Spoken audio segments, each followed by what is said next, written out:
Bueno, y se encuentra con nosotros el doctor Farid Kajat, especialista en Medio Oriente. Farid, buenas noches, ¿me escuchas?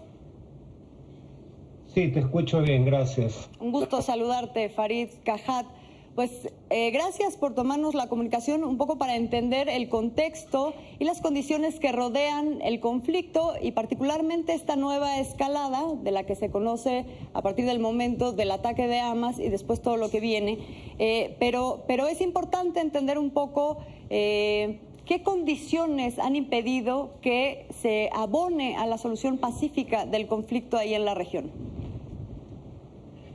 Bueno, lo que hay que entender es que la solución pacífica no se resume en un cese al fuego, Claro.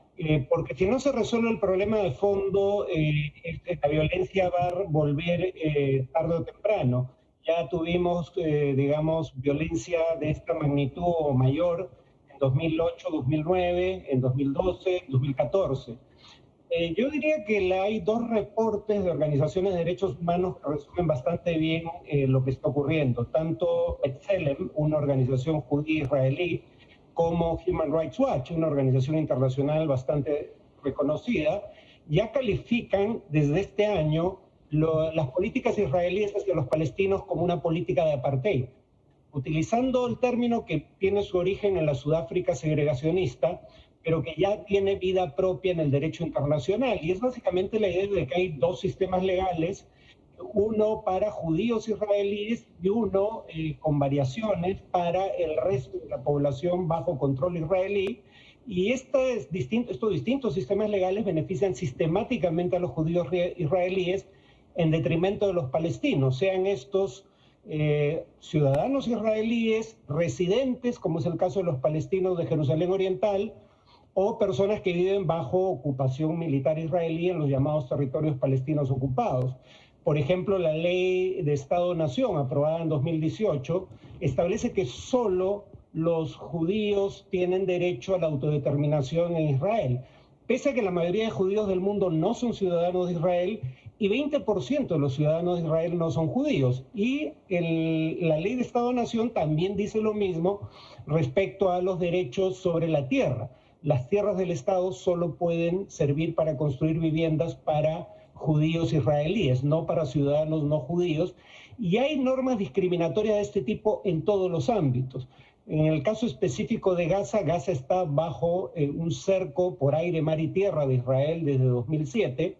Y para terminar la respuesta, además Israel usa ese cerco para impedir el ingreso de vacunas para el COVID en un momento dado, o para impedir la salida de gente para tratamiento médico.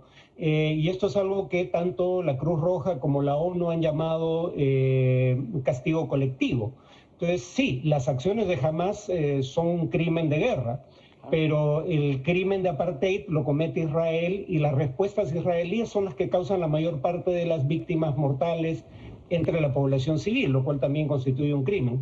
Mencionas, Farid, un punto que es muy importante, el hecho de que existen dos sistemas legales. ¿Qué pasa con los asentamientos que han sido calificados como ilegales, los asentamientos israelíes en territorio palestino y que atentarían directamente contra la posibilidad de, pues, crear un Estado palestino?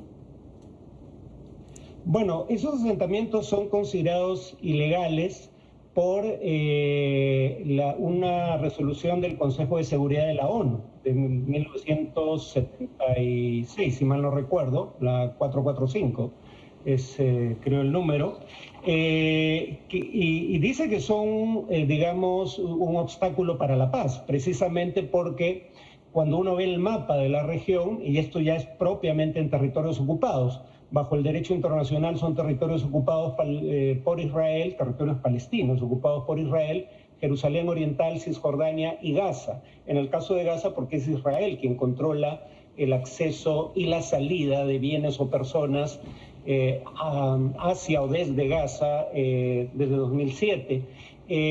No hay asentamientos en Gaza, pero sí en Cisjordania y Jerusalén Oriental. Y esos están construidos de manera tal de que hagan imposible la conexión física entre zonas bajo autonomía palestina dentro de este sistema de ocupación.